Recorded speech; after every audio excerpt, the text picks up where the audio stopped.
গাড়িটা আসলে আমরা আইতেছিলাম আগরতলা থেকে টাকারতলা হয়ে বিশামন্দিতে আমাদের ছোট্ট একটা বৈঠক আছে।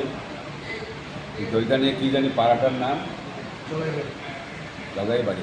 ওই জায়গাতে এসে পুকুরের কাছে একটা অটোর সঙ্গে সাইড দিতে গিয়ে পুকুরের সাইডে আমাদের গাড়িটা একটু বেশি চলে যায়, ফলে গাড়িটা উল্টে যায়। উল্টে একটা ভাগ্য ভালো বলবো, একটা গাছটা থাকাতে গাড়িটা আটকে আছে, এখনও জলে পড়ে নাই। জলে পড়লে তো হয়তো কী হতো, যাই হোক অ্যাক্সিডেন্ট তো অ্যাক্সিডেন্টেই। আমাদের ড্রাইভার এবং আমরা দুজন প্যাসেঞ্জার, আমরা যারা আছি। আপনার লোক আর কে ছিল? হয়তো রবীন্দ্র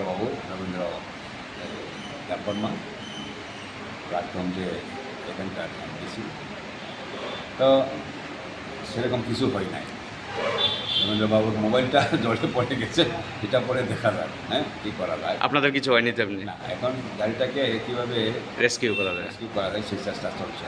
হ্যাঁ, তবে এটা ঠিক যে অ্যাক্সিডেন্ট ইজ অ্যাক্সিডেন্ট।